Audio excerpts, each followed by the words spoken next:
Olá pessoal do nono ano, tudo bem com vocês? Bem-vindos ao segundo momento da aula de hoje. Lembrando que teremos a correção nesse mesmo vídeo e continuação da aula anterior, tá certo? Então é importante que vocês façam as atividades, lembrando que quem ainda não estiver com o livro, anota no caderno e depois atualiza as informações no livro. As atividades de hoje, lembrando também que não precisa entregar hoje, vocês podem entregar até o dia 13, tá ok? E bem como também assistir o vídeo da aula de hoje, né?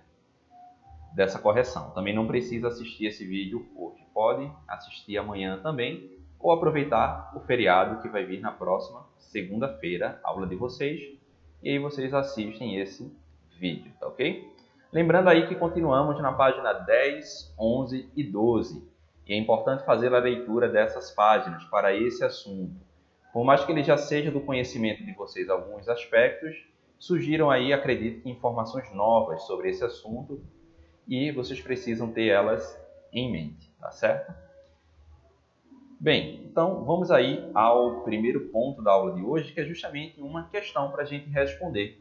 Ela mostra aí o que apontam os dados do gráfico e qual a sua relação com o contexto da Guerra Fria. Então aí nós temos um gráfico que mostra ali números de armas nucleares, ali na primeira coluna, e ali abaixo nós temos o ano, mostrando ali, representando e não pelas cores, Estados Unidos e Rússia, União Soviética, né? Então, como a gente observa de acordo com os dados desse gráfico, ele mostra que justamente os dados aí apresentados, eles fazem referência ao crescimento no desenvolvimento de armas nucleares, justamente durante esse período, né, da Guerra Fria e corrida armamentista, tá? E que a gente sabe que essas armas elas nunca chegaram a ser utilizadas por nenhum desses países, mas ainda assim estavam competindo para mostrar a sua força, ok? Na aula anterior, a gente tinha finalizado mostrando que, a partir de 1980, a Guerra Fria ela começa a perder força e dentro do bloco de países ali liderados pela União Soviética, a gente teve um cenário de sucessivas crises, devido aos modelos econômicos que foram adotados pelo governo, a forma autoritária de conduzir a sociedade, as crises relacionadas à falta de itens básicos para a necessidade da população, tá? E todos esses conflitos que ocorreram, né, na Europa, eles ocorreram tanto na parte do lado asiático quanto na parte do lado europeu. E claro que eram sempre revoltas da população direcionadas ao governo. E obviamente que ao longo do tempo, isso acabou produzindo alguns movimentos de cunho separatistas, né? E muitos deles movimentos separatistas, eles existem até hoje dentro da Europa. Falamos sobre isso em algumas aulas passadas, né? E a gente viu algumas regiões ali, alguns territórios da Europa que até hoje em dia existem uma população que é insatisfeita, a qual o governo está submetida e luta então por se separar e ter um território próprio autônomo, ok? E isso é reflexo também não só dessas crises que ocorreram ali, né, dentro da União Soviética, mas também, é claro, porque ao longo do tempo, desde a Primeira Guerra Mundial até o final da Guerra Fria, grande parte do território que compõe o leste europeu, ele foi fragmentado diversas vezes. E é claro que diferentes grupos populacionais, até mesmo com idiomas distintos, acabavam ficando aí separados nessas fragmentações, ou estando submetidos à liderança de um governo a qual essa população ela não reconhecia. Bem, e a gente viu que a partir de 1924 a gente teve o acesso ao poder de uma liderança política, né? O Stalin, que foi bastante importante do ponto de vista para algumas mudanças que ocorreram dentro da sociedade na União Soviética. E claro também durante aquele governo, algumas situações também ocorreram, né? Principalmente a repressão por parte do governo sobre alguma parte da população que não estava de acordo com o que era determinado. Então percebam que o território da União Soviética ele sempre foi passando por transformações conforme aí as lideranças elas eram modificadas. E é isso que a gente observa dentro do cenário, né? Devido a essa grande pressão que a população ela fazia, né? Do governo, né? Contra o governo, na verdade, que em 1985 a gente tem aí uma outra liderança surgindo, né? Dentro do governo da União Soviética, né? Que é o conhecido aí Mikhail Gorbachev, tá? É uma importante figura aí do Partido Comunista Soviético, né? E ele conhecia, claro, os problemas que a União Soviética enfrentava naquele período, então, que ele chega ao poder. Então, é claro que ele começou, então, a propor ideias com o objetivo de reestruturar o poder do país, tá? E na sequência, a gente vai falar, após a gente responder essa questão, eu vou falar para vocês quais foram essas medidas que foram adotadas pelo Mikhail para tentar reestruturar o poder dentro da União Soviética, tá? Mas antes vamos responder essa questão aí. Ela diz o seguinte: com base nos conhecimentos sobre o funcionamento da União Soviética, quais medidas você acha que poderia ser tomadas para reestruturar a economia política desse país? Essa é uma resposta pessoal, mas se a gente comparar como era a questão econômica e política no governo do Stalin, a gente viu que o governo ele era extremamente burocrático e autoritário.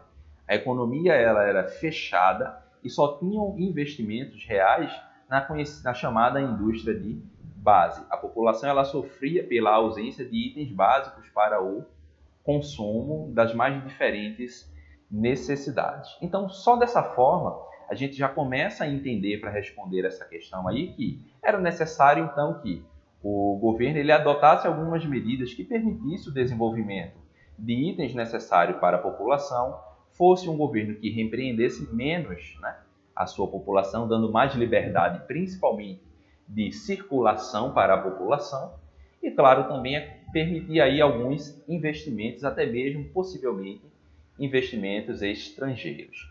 E é justamente dessa forma que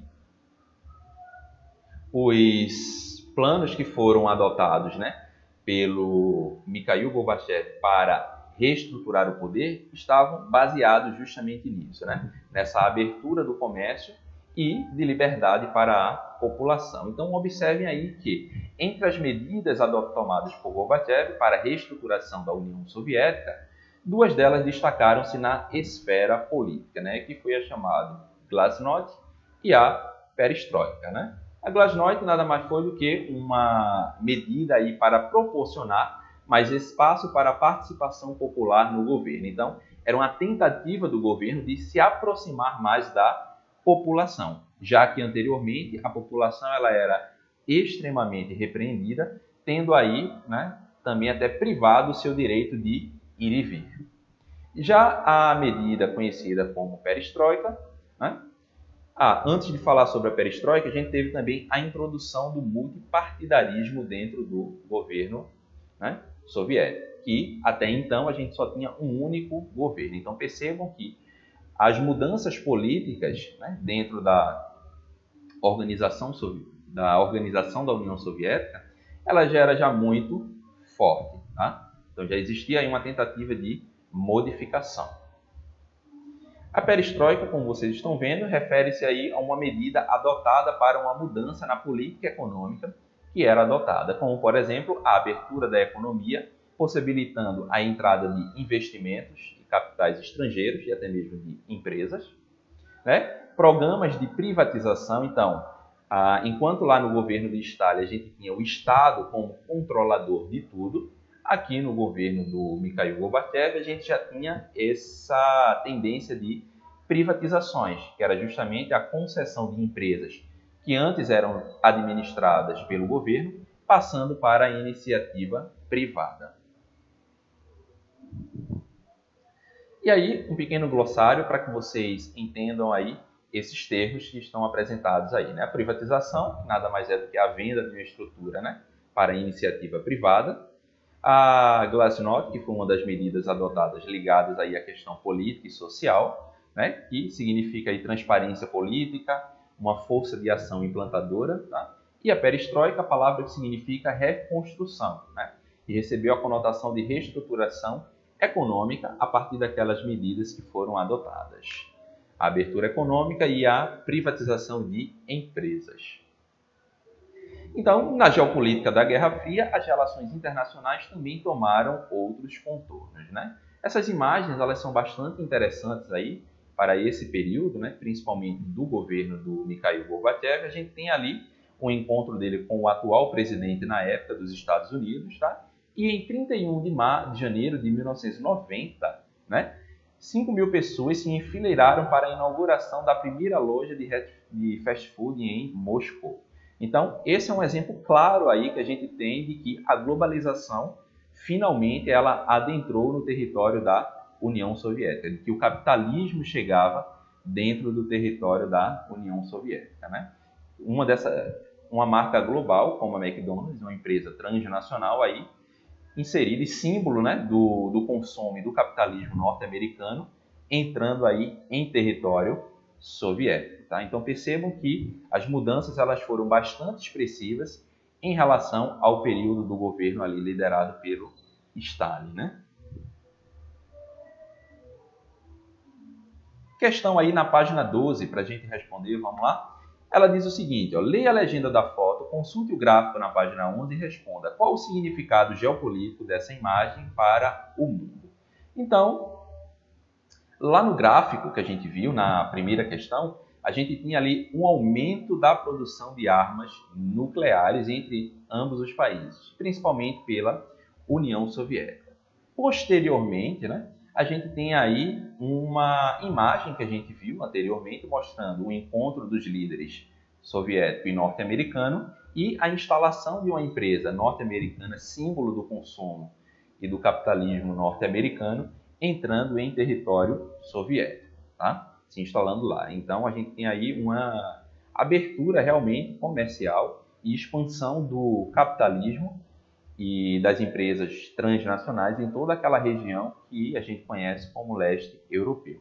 E diante dessa relação, dessa imagem que a gente observa com aquele gráfico que a gente viu, o que se observa é justamente uma diminuição na produção de armas nucleares. Então, a aproximação entre Gorbachev e o governo Reagan indica a diminuição nas tensões, nas relações entre os dois países, obviamente, né? E mostra também a diminuição na produção de armas nucleares. Porque não faria sentido, né, essa aproximação política e econômica que ambos as lideranças estavam tendo e ainda assim continuarem a produzir armamento e, sobretudo, armamentos nucleares, né, que têm um grande poder de destruição. E, em caso fossem usados, não iriam afetar apenas esses dois países, mas o mundo como um todo. Um outro ponto aí bastante importante, a gente vai fazer a leitura desses tópicos para a gente fazer a interpretação de cada um deles. Né? Então, observe aí. Em seu período, né, no poder, no governo soviético, o Gorbachev assinou acordo com os Estados Unidos, né, para reduzir, na verdade, a corrida armamentista. Né? E com isso, então, ganhar recursos para o seu governo. Então, o governo russo ali, do seu lado, se propunha a reduzir a produção de armas, mas, é claro, tendo uma contrapartida pelo governo americano. Né? E apesar dos avanços diplomáticos, né, internamente a União Soviética e a abertura política do glasnost estimulou sentimentos nacionalistas suprimidos por povos cujos territórios foram anexados compulsoriamente, principalmente ali no pós-Primeira Guerra Mundial. Tá? E observem aí que tinha essa aproximação política e econômica, mas ainda assim a população ela vinha um pouco insatisfeita com essa submissão ao governo soviético. E aí toda aquela questão dos movimentos separatistas e de luta para se desvincular do governo soviético. E claro, né, também porque esses países, eles também, a partir do momento que a liderança do governo se aproxima, né, dos Estados Unidos, outros países também querem trazer os mesmos possíveis benefícios dessa aproximação. Tá? E assim, então, a República Soviética deram início a diversos movimentos separatistas. E claro que esses movimentos separatistas, eles causaram a desintegração territorial da União Soviética, né? Que já vinha sofrendo com crises em relação ao governo e à população, e agora começava a se fragmentar, dando origem a diferentes países, como, por exemplo, Iugoslávia e Tchecoslováquia. Tá? E as primeiras repúblicas a declarar independência da União Soviética foram as repúblicas bálticas, Estônia, Letônia e Lituânia, né?